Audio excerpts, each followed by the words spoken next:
नमस्कार, आप देख रहे हैं कालचक्र। मैं आपके साथ पूजा राठौर शर्मा और मेरे साथ हैं प्रश्न कुंडली विशेषज्ञ पंडित सुरेश पांडे जी। पंडित जी, आपका बहुत बहुत स्वागत। धन्यवाद। नाखून बताएंगे आपकी सेहत का हाल, नाखून बताएंगे आपकी सफलता का राज, नाखून बताएंगे आपके भविष्य की बात। आज ही अपने नाखूनों पर करें गौर और जाने अपना कल, आज और कल कालचक्र में। जी हाँ, यही नाखून ना केवल आपके हाथों की सुंदरता को बढ़ाते हैं, बल्कि ये आपकी पर्सनालिटी और भविष्य के बारे में भी बहुत कुछ बताते हैं। ये आने वाले समय में होने वाली घटनाओं का भी संकेत देते हैं। इसीलिए नाखूनों की बनावट को देखकर ये जाना जा सकता है कि भविष्य में कौन सी बीमारी हमें प्रभावित कर सकती है, हमारी किस्मत कब किस ओर बड़ी करवट ले सकती है और कौन से हैं वो राज जो हमें नाखून देखकर पता चल सकते हैं। यही आज कालचक्र में पंडित जी आपको बताने वाले हैं। इसके अलावा अगर आप हमसे कोई सवाल पूछना चाहते हैं तो आप हमें फोन कर सकते हैं। हमारा नंबर नोट कीजिए 0120-665-2411। तो चलिए आज की दिलचस्प चर्चा को हम शुरू करते हैं, क्योंकि आज हम बात कर रहे हैं नाखूनों की। कैसे नाखूनों से आपकी किस्मत जुड़ी हुई है, कौन से राज नाखूनों के आकार को देखकर पता किए जा सकते हैं, आज इसी बारे में हम चर्चा कर रहे हैं। तो सबसे पहले आइए पंडित जी से जान लेते हैं कि नाखूनों की बनावट से आखिर कैसे पता चलता है इंसान के व्यक्तित्व और उसकी सेहत के बारे में। चलिए पंडित जी बताइए, नाखून कैसे हमारे चरित्र, हमारे व्यक्तित्व के बारे में बता सकते हैं। देखो, ऐसा है पूजा, हमारे यहाँ सामुद्रिक शास्त्र जी स्वामी कार्तिकेय ने लिखा, जो शिवजी के पुत्र थे जी, जिससे मनुष्य के शुभाशुभ का पूरा पूरा अनुमान लगाया जा सकता था। इससे देवताओं में बहुत खलबली हुई जी कि जब मनुष्य अपने सारे भूत भविष्य वर्तमान को जान जाएगा तो वो दैव के अधीन क्यों रहेगा। तो इस बात पर देवताओं में जो मंत्रणा हुई, उसके परिणाम स्वरूप स्वामी कार्तिकेय ने अपने उस शास्त्र को समुद्र में विसर्जित कर दिया जी, और समुद्र से कुछ प्रतियां प्राप्त करके उस समय के ऋषि मुनियों ने जो एक रचना की सामुद्रिक शास्त्र की, वही आज हमें सामुद्रिक शास्त्र के रूप में मिलता है।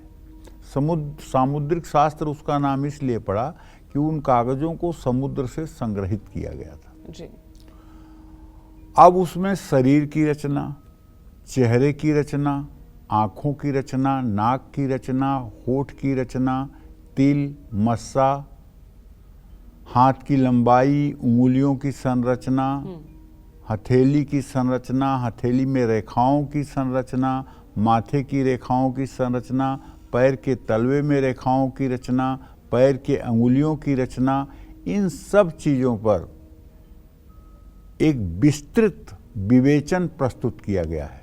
जी, समझ रही हो। हाँ।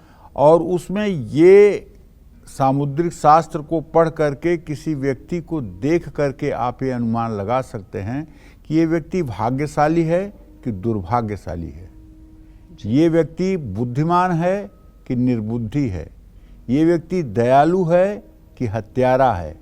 ये केवल आप देख करके पता कर सकते हैं। जैसे उदाहरण के लिए, किसी के हाथ का अंगूठा अगर ये ऐसे दबाने के बाद एकदम पीछे की तरफ यू के आकार में मुड़ जाए जी, तो वो व्यक्ति बहुत इमोशनल और दयालु होगा, वो कभी चींटी को भी नहीं मार सकता है। लेकिन जिसका ये अंगूठा जरा सा भी पीछे की तरफ ना मुड़े, वो बहुत मस्तिष्क प्रधान व्यक्ति होगा, वो किसी इमोशन में कभी नहीं आएगा। और जिसका ये अंगूठे का जो तीसरा पुरुआ है, ऊपर वाला हिस्सा, ये अगर बहुत छोटा सा चिपिट हो तो ऐसा व्यक्ति हत्यारा होता है, ऐसा व्यक्ति बहुत बड़ा अपराधी होता है। अच्छा, ठीक है। तो कहने का मतलब ये है कि सामुद्रिक शास्त्र से जीवन के हर गंभीर रहस्यों से पर्दा उठाया जा सकता है। उसी का एक पार्ट है नाखून, जी जिस पर आज हम चर्चा करने वाले हैं। तो कहने का मतलब यह है कि नाखून की बनावट जो होती है, वृत्ताकार भी होती है, आयताकार भी होती है, वर्तुलाकार भी होती है। तो जिन लोगों के नाखून लंबे होते हैं, ऐसे लोगों का स्वभाव कैसा होता है, साथ ही लंबे नाखून वाले लोगों को किन बीमारियों का सामना करना पड़ सकता है। देखिए, एक तो होता है मध्यम नाखून, और एक होता है कुछ आंखों में चुभने वाला ज्यादा लंबा नाखून। तो इसके बारे में जरा हम जानते हैं। जिन लोगों के नाखून थोड़ा ज्यादा लंबे होते हैं, ऐसे लोग सौम्य स्वभाव के व्यक्ति होते हैं। ऐसे लोग बहुत भावुक होते हैं और कल्पनाशील होते हैं। ऐसे लोगों को हमने संगीत करते हुए, शेर व शायरी करते हुए, गीत लिखते हुए, कहानियां लिखते हुए और इमोशन में बहते हुए देखा है।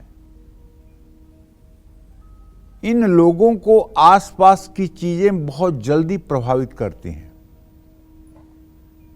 जिस वजह से लोग इन्हें आसानी से धोखा भी दे देते हैं। इन लोगों के विचार बहुत अलग होते हैं और इन लोगों के विचार दूसरों के साथ बहुत कम मिलते हैं। लेकिन नाखून अगर जरूरत से ज्यादा लंबे हो जाएं और पतले हो जाएं, लंबाई होना ठीक है लेकिन उस हिसाब से चौड़ाई भी हो, लेकिन अगर चौड़ाई पतली हो और लंबाई अधिक हो तो आप समझ लीजिएगा कि इस आदमी को लंग्स की बीमारी है, फेफड़ों की बीमारी है, और अगर नहीं है तो फेफड़ों की बीमारी होगी। नाखून अगर बढ़कर उंगली की ओर झुका हो, मतलब आगे की तरफ झुका हो, तो समझिए कि आपको छाती और फेफड़े से जुड़ी बीमारी हो सकती है। जिन लोगों के नाखून लंबे और बाहर की ओर उभरे हुए होते हैं, मतलब पीछे की तरफ उभरे हुए होते हैं, ऐसे लोगों को किडनी से जुड़ी बीमारी हो सकती है। ऐसे लोगों की किडनी प्रभावित हो सकती है। कम उम्र में ही ऐसे लोगों की क्रिएटिनिन बढ़ने लगती है। ऐसे लोगों के शरीर में विटामिन ए और प्रोटीन दोनों की कमी रहती है। तो इसलिए अच्छे नाखून तो उसे माने जाते हैं जो ना बहुत लंबे हों ना बहुत छोटे हों, जो मध्यम आकार के हों, जिनकी लंबाई और चौड़ाई में समानुपात हो। वो नाखून अच्छे और श्रेष्ठ व्यक्तियों के माने जाते हैं। जय मां विंध्यवासिनी। तो आज बहुत महत्वपूर्ण हम चर्चा कर रहे हैं नाखूनों को लेकर। आगे इसके बारे में और भी चर्चा करेंगे। फिलहाल एक कॉलर हमारे साथ जुड़ गए हैं। कमल हैं भीलवाड़ा राजस्थान से। कमल जी, सवाल पूछिए। जी पंडित जी प्रणाम। सुखी रहिए। पंडित जी, मेरे को मेरे बेटे के बारे में, मेरे भाई की बड़ी बेटी के बड़े भाई की बेटी के बारे में पूछना है। मेरे बेटे की जन्म तारीख है 20 नवंबर 2010, दिन शनिवार रात को 12 बजे का। ये पढ़ने में अच्छा रहे और इसको आगे जाके क्या सब्जेक्ट लेना चाहिए के बारे में बताइए। और मेरी बड़े भाई की बहन बेटी के बारे में बताइए। उसकी 98 जनवरी का जन्म है और उसकी सरकारी नौकरी के बारे में, उसका विवाह, उसकी शादी अच्छे घर में हो, इसके लिए कोई उपाय बताइए। देखो, तुमने अपने बेटे के बारे में जो पूछा है तो उसके बारे में तो बता रहा हूँ कि पंचम भाव का स्वामी तुम्हारे शुक्र है, उससे पंचम भाव का स्वामी शनि है। शुक्र शनि आमने सामने है। तुम्हें अपने बेटे को इंजीनियरिंग की पढ़ाई करानी चाहिए। इसे इंजीनियरिंग की पढ़ाई करानी चाहिए। अभी तो ये 13 साल का है। इंजीनियरिंग की पढ़ाई अगर कराओगे तो ये बहुत अच्छा जीवन में अपने करेगा और इसका फ्यूचर भी अच्छा होगा। तकनीकी दिमाग है इसका टेक्निकल पढ़ाई में ज़्यादा मन लगेगा। तुमने अपने बड़े भाई के बेटी के बारे में जो प्रश्न पूछा है, उसका स्वामी सूर्य है और उससे सप्तम भाव में शनि का घर है। शनि और सूर्य की स्थिति इस समय जो बन रही है सदाष्टक योग की बन रही है। अभी इसके विवाह में भी विलंब बना हुआ है और सरकारी नौकरी का भी योग जल्दी दिखाई नहीं दे रहा है। जय मां विंध्यवासिनी। इस बीच एक और कालचक्र दर्शक हमारे साथ जुड़ गए हैं। गुरुग्राम से हैं चरण सिंह जी। सवाल पूछिए चरण सिंह जी। नमस्कार गुरुजी। हाँ नमस्कार, जोर से बोलिए। मैं अपने बेटे के बारे में पूछना चाहता हूँ। नाम साक्षी जी और 29/9/91 की है। उसके करियर और शादी के बारे में जानना चाह रहा हूँ। चलिए चरण सिंह जी, मैं आपको बताना चाहूँगा कि आपके पुत्री के भाव का स्वामी चंद्रमा, उससे 10वें भाव का स्वामी मंगल, चंद्र मंगल की परस्पर सप्तम स्थिति है।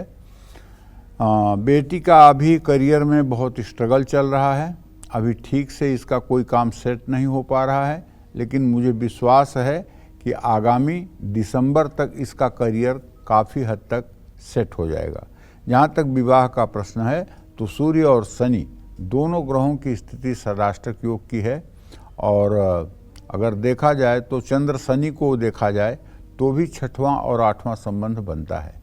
विवाह में आपको ज़्यादा प्रयास करने पड़ेंगे और विवाह के लिए थोड़ा सा अभी इंतज़ार करना पड़ेगा। जहाँ तक मेरा अनुमान है कि जनवरी 2025 के आसपास तक इसका विवाह होने की संभावना बनी हुई है। जय मां विंध्यवासिनी। चलिए अब चर्चा को आगे बढ़ाते हैं, क्योंकि आज हम बात कर रहे हैं नाखूनों को लेकर। तो अगर आपके नाखून छोटे हैं और चौड़े हैं तो ऐसे नाखून वाले लोगों की सेहत और किस्मत कैसी रहती है, चलिए अब इस बारे में पंडित जी से जानते हैं। पंडित जी बताइए, चौड़े और छोटे नाखूनों वालों के लिए आप क्या कहना चाहेंगे? अगर एक लाइन में कहना चाहूँ तो ये कहूँगा कि ऐसे लोग बहुत हार्ड वर्कर होते हैं। जिन लोगों के नाखून छोटे होते हैं लेकिन नाखून की चौड़ाई बहुत होती है, ऐसे लोगों के गले में सूजन की तकलीफ का सामना करना पड़ता है, और ऐसे लोग थायराइड के पेशेंट भी होते हैं। ऐसे लोगों को श्वास से जुड़ी बीमारी भी होती है। बोलते समय आवाज़ का टूटना, आवाज़ का साफ न आना, ऐसी भी समस्याएं होती हैं। जिन लोगों के नाखून छोटे होते हैं लेकिन उनका आकार वर्गाकार होता है, मतलब गोलाई लिए हुए होते हैं, ऐसे लोगों को दिल की बीमारी हो सकती है। ऐसे लोगों को हृदय से संबंधित रोग हो सकता है। लेकिन अगर नाखून छोटे और चौड़े हैं और उंगली से बिल्कुल चिपके हुए हैं, बाहर की तरफ नहीं निकल रहे हैं, तो ऐसे लोग बड़े परिश्रमी और बड़े मेहनती होते हैं। लेकिन बड़ी मेहनत और बड़े परिश्रम के बाद भी जीवन में भाग्य इनका बहुत साथ नहीं देता है। जय मां विंध्यवासिनी। चलिए इस बीच एक और कालचक्र दर्शक हमारे साथ जुड़ गई हैं। मंजू हैं छपरा से। मंजू जी सवाल पूछिए। प्रणाम पंडित जी। हाँ, सदा सुखी रहो मंजू। पंडित जी, मैं 1985 से मतलब जहाँ खड़ी हूँ वहीं पर आज तक खड़ी हूँ। मेरा जन्म है 1972, शाम को 4 बजे, 4:15 बजे तक, और 7 जून का जन्म है मेरा।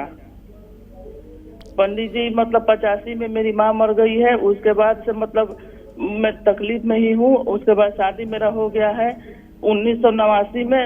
मतलब सास ससुर का भी ऐसा अच्छा व्यवहार नहीं रहा।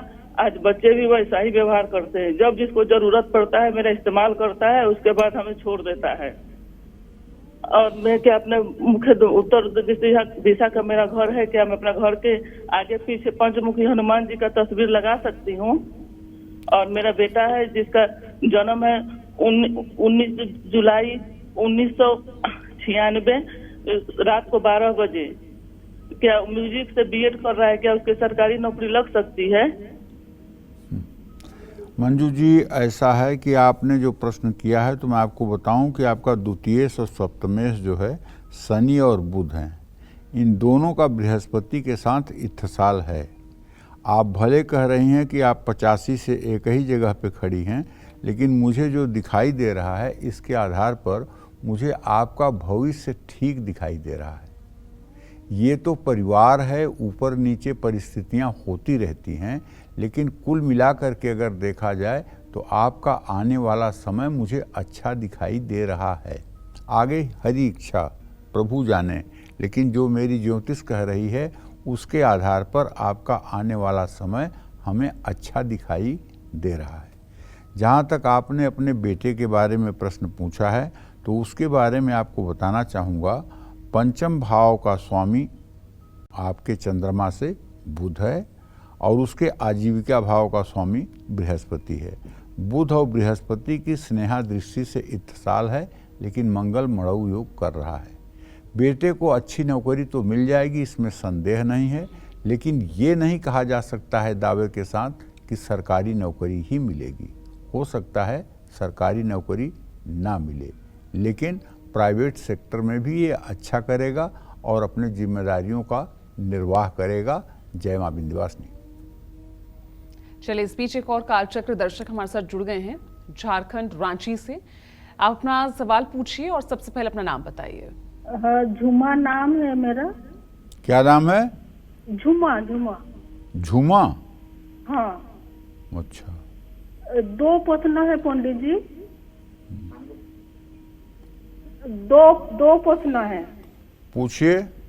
हाँ, कोटि कोटि प्रणाम पहले आपको, और हमको आशीर्वाद दीजिए सदा सुहागन रहने का।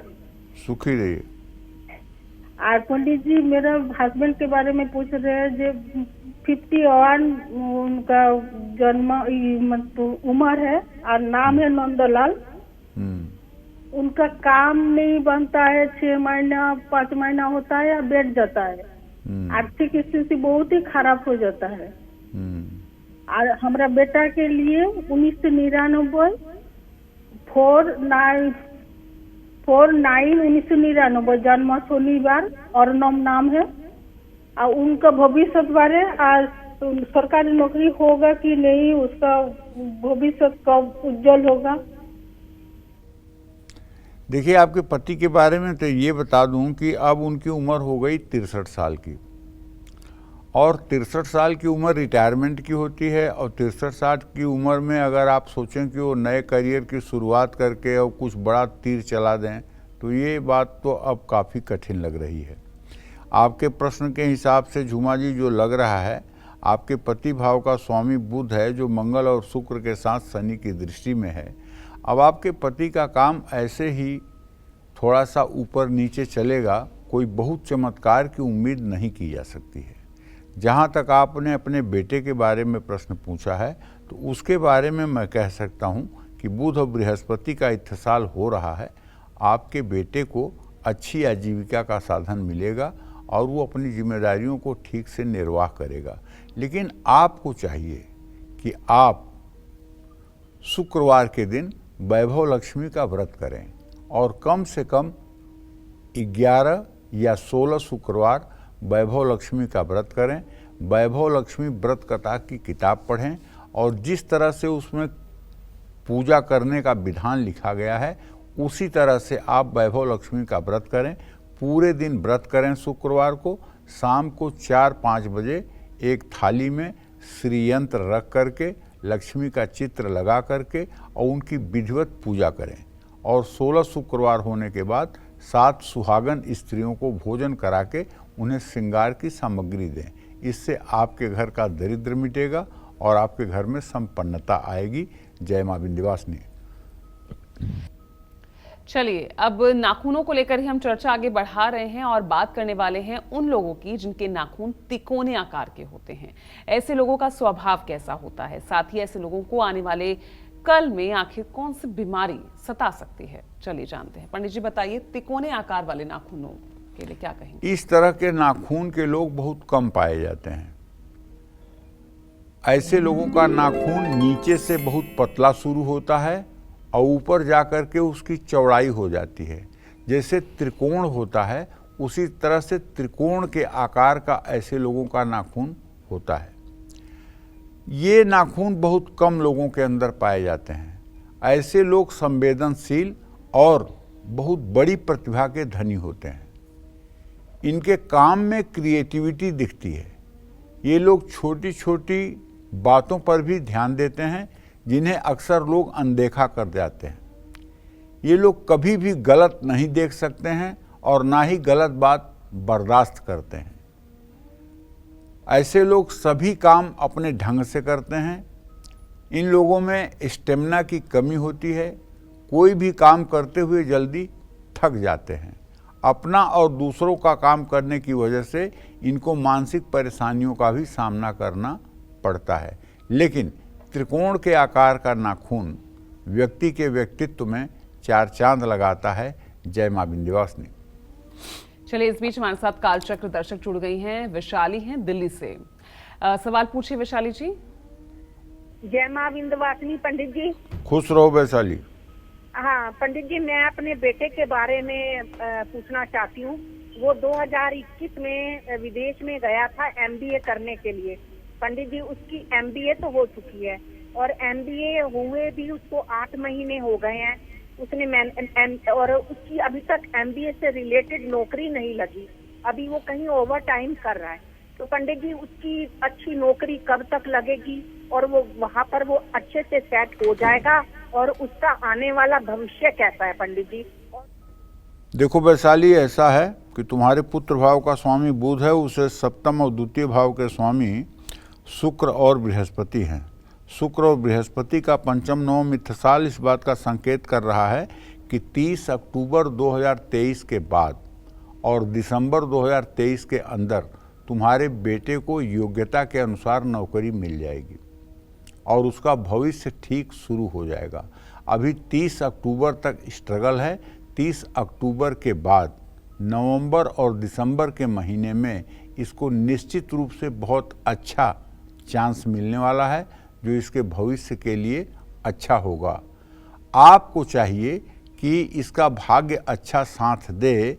इसके लिए आप बृहस्पतिवार के दिन केले के पेड़ में जल एवं हल्दी डालें और भीगी हुई चने की दाल और गुड़ केले के पेड़ के नीचे रखें, उसका प्रसाद चढ़ाएं और बाद में उस प्रसाद को किसी गाय को खिला दें।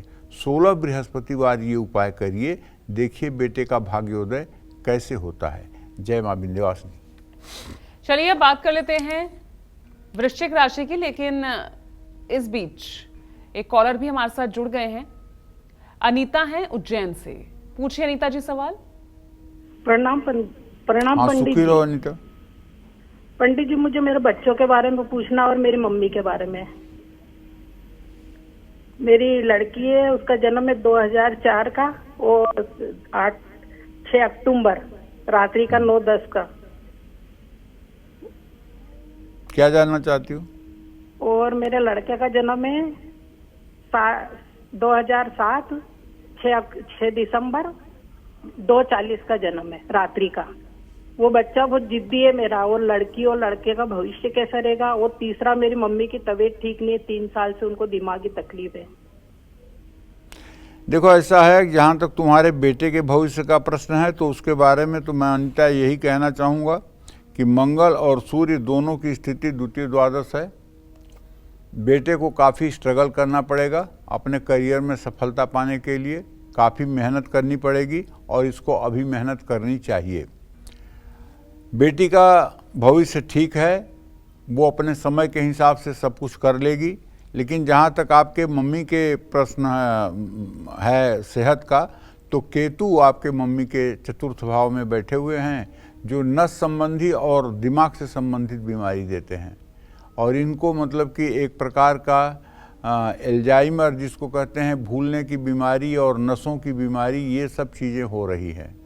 आप अपने मम्मी से 7 तरह के अनाज 1-1 किलो और एक कंबल किसी भिखारी को शनिवार के दिन दान करवाइए, उससे आपके मम्मी को कुछ राहत मिलेगी। जय मां विंध्यवासिनी। आइए, क्योंकि आज हम चर्चा कर रहे हैं नाखूनों को लेकर, तो इसी चर्चा को आगे बढ़ाते हुए अब पंडित जी से जानते हैं कि जिन लोगों के चौकोर नाखून होते हैं, अब ऐसे लोग किस नेचर के होते हैं और इन्हें आने वाले भविष्य में किन बीमारियों का सामना करना पड़ सकता है, बताइए पंडित जी। चौकोर का मतलब हुआ वर्गाकार नाखून, जिसकी लंबाई और चौड़ाई सेम हो। जिन लोगों के चौकोर नाखून होते हैं, ऐसे लोग बेहद गंभीर और कठोर होते हैं। जो काम एक बार ठान लेते हैं उसे पूरा करके ही रहते हैं। ये लोग साहसी और दिलेर होते हैं। ज्यादा गंभीर व्यक्तित्व होने की वजह से इनके दोस्त उंगलियों पे गिने हुए होते हैं। ऐसे लोगों को आंखों की समस्या झेलनी पड़ती है, जिस वजह से छोटी उम्र में ही इनको चश्मा लग जाता है। चौकोर नाखून वाले लोगों की हड्डियों की समस्या भी परेशानी का कारण बनती है। जो लोग अपने नाखून की सफाई पर ध्यान नहीं देते हैं, ऐसे व्यक्ति बार बार बीमार पड़ते हैं। साथ ही घर में दरिद्रता का भी वास हो जाता है। इसलिए मैं अपने सभी दर्शकों से कहना चाहूँगा कि सप्ताह में एक दिन बुधवार, शुक्रवार या रविवार को आप सभी को अपने नाखून काटने चाहिए। नाखून कभी भी बढ़ाकर नहीं रखना चाहिए। और ये बात अलग है कि इसका अपवाद है, लड़कियां कुछ नाखून रखती हैं फैशन के लिए, तो वो उसकी साफ सफाई भी करती हैं, उसकी देखभाल भी करती हैं। अगर आप भी देखभाल कर सकते हैं तो कोई बात नहीं, लेकिन अगर आप उसकी गंदगी रोज नहीं साफ कर सकते हैं, उसकी देखभाल नहीं कर सकते हैं, तो नाखून को सप्ताह में एक बार जरूर काट देना चाहिए। और मंगलवार और शनिवार को कभी भूल करके भी नाखून ना काटें। मंगलवार और शनिवार को नाखून काटने से नाना प्रकार की बीमारियां शरीर में जन्म ले लेती हैं। जय मां विंध्यवासिनी। चलिए, इस बीच हमारे साथ कालचक्र दर्शक जुड़ गए हैं। सूरज हैं फरीदाबाद से। सूरज जी, सवाल पूछिए। गुरु जी प्रणाम। हाँ, सदा सुखी रहे सूरज जी। गुरु जी, मेरे 3 सवाल है। मेरे बड़े लड़के का जन्मदिन है 4/12/2000 जी। और दूसरे लड़की का जन्म है 10/1/2009 रात को 12:47 और मुझे मेरी अपनी डेट ऑफ बर्थ पता नहीं है। 2019 से मेरा बिजनेस बिल्कुल ठप है, 0 हो गया है। मशीनरी भी मुझे कबाड़े में बेचनी पड़ी। अब मैं क्या बिजनेस करूं? तो बच्चों के बारे में क्या जानना चाहते हैं? बच्चों के बारे में ये जानना चाहता हूँ, बड़े लड़के की सरकारी नौकरी लगेगी या नहीं लगेगी, और छोटे लड़के का करियर कैसा रहेगा। क्या कहूँ, इतने लोग सरकारी नौकरी के बारे में पूछते हैं और बार बार मुझे ना जवाब देने में कितना बुरा लगता है, जिसकी कोई हद नहीं। जिनका लड़का पढ़ने लिखने में भी ठीक नहीं है, ऐसे लोग भी सरकारी नौकरी की बात करते हैं। देखिए सूरज जी, आपके पुत्र भाव का स्वामी बुध है और उससे आजीविका भाव का स्वामी बृहस्पति है, और आपका बेटा अब 23 साल का हो गया है। अब वो कोशिश भी करे, मेहनत भी करे, तब भी सरकारी नौकरी का योग नहीं बना हुआ है। सरकारी नौकरी के लिए, अगर सरकारी नौकरी, पहली बात तो अब बची नहीं है, सारा प्राइवेटीकरण हो रहा है। दूसरी बात, अब सरकारी नौकरी बची है तो IAS IPS की बची है, सेना और पुलिस की बची है, SSC की बची है। इन नौकरियों के लिए बड़ी प्रतिभा चाहिए और उसके लिए बचपन से बच्चों के अंदर वो अंकुर डालना पड़ता है कंपटीशन का। और दूसरा, बच्चा तो अभी आपका छोटा है, 14 साल का है, उसके बारे में कुछ कहा नहीं जा सकता है। लेकिन आप जो बेरोजगार बैठे हुए हैं, आप अगर चाहें, आप संकल्प लें कि नहीं आज से मुझे कमाना है, तो आप रोज़ शिव मंदिर जा कर के जल, दूध, बेलपत्र शिव जी को चढ़ा करके और वहीं बैठ करके 108 बार ओम नमः शिवाय करिए। वहीं से आपके दिमाग में ये बात उत्पन्न होगी, या वहीं कोई व्यक्ति ऐसा मिलेगा जो आपको बताएगा कि आपको क्या करना चाहिए और किस चीज़ से आप अपने परिवार का भरण पोषण कर सकते हैं। आप 40 दिन अगर लगातार शिव मंदिर जाएंगे और शिव मंदिर जाके जल, दूध, बेलपत्र चढ़ाएंगे, तो वहीं भगवान शिव की कृपा से कोई ऐसा व्यक्ति आपसे टकराएगा जो आपका मार्गदर्शन करेगा और आप अपने परिवार के भरण पोषण की स्थिति में पुनः आ जाएंगे। जय मां विंध्यवासिनी। चलिए, इस बीच एक और कालचक्र दर्शक हमारे साथ जुड़ गए हैं। सोनल है दिल्ली से। सोनल जी, सवाल पूछिए। नाम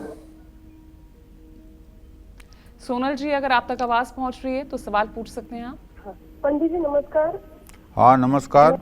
हाँ, मैं अपने पति के बारे में पूछना चाहती हूँ पंडित जी। उनकी जन्म तारीख है 1/5/1990 और रात को 11:15 का जन्म है और दिन मंगलवार। पंडित जी, मेरे पति जी और छोटे उनके भाई है, इन दोनों में बिल्कुल भी नहीं बन रही है और मतलब मारामारी होती है और उन्होंने पूरा मकान कब्जा जमा लिया है। तो इस परिस्थिति में पंडित जी हमें यहाँ रहना चाहिए? अभी हम जहाँ रह रहे हैं या हमें कहीं और बाहर निकल के जाना चाहिए? सोनल, देखो बेटा, ऐसा है कि आपने जो प्रश्न किया है, आपके पति भाव का स्वामी सूर्य है, उसे चतुर्थ भाव का स्वामी मंगल है। सूर्य मंगल की द्वितीय द्वादश स्थिति है। स्वाद और विवाद के चक्कर में पड़ने वाला कभी विकास नहीं कर पाता है। तो इसलिए मैं कहूँगा कि विवाद जैसे भी समाप्त हो, विवाद को समाप्त करके आगे बढ़ने की दिशा में प्रयास करना चाहिए। ये ईंट पत्थर के घर हमें सुकून नहीं दे सकते, हमारी हवस को पूरा कर सकते हैं लेकिन हमें सुकून नहीं दे सकते। सुकून तो आदमी को झोपड़ी में भी मिल सकती है, शांति तो आदमी को झोपड़ी में भी मिल सकती है, और महल में भी आदमी अशांत रह सकता है। इसलिए मैं आपसे यही कहना चाहूँगा कि विवाद जैसे भी समाप्त होने की प्रक्रिया हो उसे आपको अपनाना चाहिए, और नित्य अपने पति से कहें कि वो हनुमान चालीसा और बजरंग बाण का पाठ किया करें।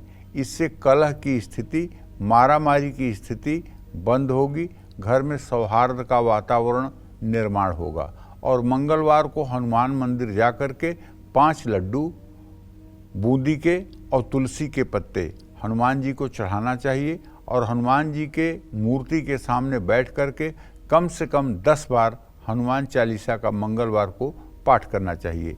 ये उपाय अगर 7 मंगलवार कर देंगे तो मुझे पूरा विश्वास है कि घर की कलह जो है वो समाप्त हो जाएगी।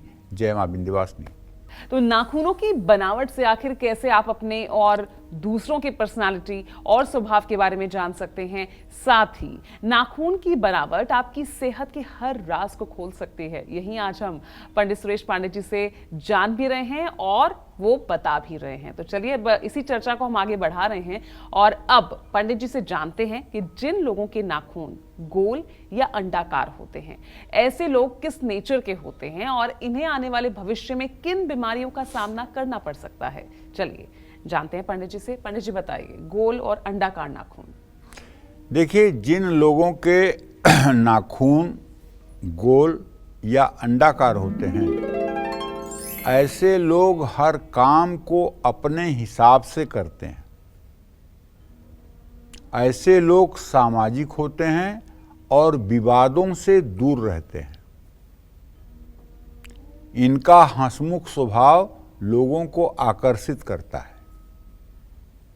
हर किसी व्यक्ति से बहुत जल्दी घुल मिल जाते हैं, लेकिन इनकी लापरवाही की वजह से लोग इन पर भरोसा कम करते हैं। इन लोगों को पेट और खून से जुड़ी बीमारी हो सकती है, इसलिए इन लोगों को अपने खान पान पर भी ध्यान देना चाहिए। और एक बात जान लीजिए, किसी का भाग्योदय हुआ है कि नहीं, ये आपको अगर जानना है, या आपका भाग्योदय हुआ है कि नहीं, या कितने % आपका भाग्योदय हुआ है, ये अगर आपको जानना है तो आप अपना दाहिना हाथ, महिलाएं अपना बायां हाथ अपने सामने करें और नाखूनों को देखें। नाखून के निचले हिस्से में आप देखेंगे तो अर्धचंद्र बना हुआ होगा, आधा चांद बना हुआ होगा। अंगूठे में तो आपके निश्चित रूप से आधा चांद बना हुआ होगा, ये मेरी गारंटी है। लेकिन शेष उंगलियों में बना होगा कि नहीं, ये मैं नहीं कह सकता। जितनी उंगलियों में चांद बना हो उतना 20% आपका भाग्योदय है। जैसे अगर 3 उंगलियों में आधा चंद्रमा आपको दिखाई दे रहा है तो आपका भाग्योदय 60% हुआ है, और अगर 5 उंगलियों में आपके अर्धचंद्र बना हुआ है तो आपका भाग्योदय 100% हुआ है। और यदि सिर्फ अंगूठे में आपका चांद बना हुआ है और शेष उंगलियों में नहीं बना हुआ है तो इसका मतलब कि अभी आपका भाग्योदय नहीं हुआ है। ये अर्धचंद्र जो है ये भाग्य को भी बताते हैं। ये नाखून के निचले हिस्से में बने होते हैं। इन्हें आप अगर ध्यान से देखेंगे तो आपको पता चलेगा कि भाग्योदय हुआ है कि नहीं हुआ है। जय मां विंध्यवासिनी। चलिए अब अपने इस सेगमेंट की शुरुआत करते हुए पंडित जी से जल्दी से जानते हैं 12 राशि वालों को अपना गुड लक बढ़ाने के लिए हर रोज कौन से इत्र का इस्तेमाल करना चाहिए। पंडित जी बताइए, गुड लक बढ़ाने के लिए कौन से इत्र का इस्तेमाल करें ये 12 राशियां। त्र्यंबकम यजामहे सुगंधिम पुष्टिवर्धनम उर्वारुकमिव बंधनान् मृत्योर्मुक्षीयमामृतात्। सुगंधिम पुष्टिवर्धनम, सुगंधी जो है ये पुष्टि को बढ़ाती है, ऐसा हमारे वेद की ऋचाएं कहती हैं, वेद के मंत्र कहते हैं। मेष राशि वाले मोंगरे की खुशबू का इस्तेमाल करें तो भाग्य चमक जाएगा। वृषभ राशि वाले चमेली का इस्तेमाल करें तो किस्मत में 4 चांद लग जाएगी। मिथुन राशि वाले लेवेंडर का इत्र लगाएं तो आत्मविश्वास बढ़ जाएगा। कर्क राशि के जातक केवड़े या गुलाब के इत्र का प्रयोग करें तो मन शांत रहेगा। सिंह राशि के जातक रात की रानी के इत्र का इस्तेमाल करें तो इनके निर्णय सही होंगे। कन्या राशि के जातक बादाम की खुशबू वाला इत्र लगाएं तो स्वस्थ रहेंगे। तुला राशि के जातक चमेली के इत्र का प्रयोग करें तो निसंदेह इनकी यात्रा सफल होगी। वृश्चिक राशि के जातक कनेर की खुशबू वाला इत्र लगाएं तो निश्चित रूप से इन्हें शारीरिक कष्ट से मुक्ति मिलेगी। धनु राशि के जातक हजारे या चंदन के इत्र का इस्तेमाल करें तो इन्हें शत्रु पीड़ा से निजात मिलेगी। मकर राशि के जातक चंपा के फूल वाला इत्र लगाएं तो निश्चित रूप से इनको परिवार का, कुटुंब का भरपूर सहयोग मिलेगा। कुंभ राशि वाले गुलाब का इत्र इस्तेमाल करें तो इन्हें समाज में सम्मान मिलेगा। और मीन राशि वाले कस्तूरी का इत्र लगाएं तो निश्चित रूप से इनका बुढ़ापा सुखमय व्यतीत होगा। जय मां विंध्यवासिनी। चलिए पंडित जी, हमारे दर्शकों को इतनी महत्वपूर्ण जानकारी देने के लिए बहुत बहुत शुक्रिया।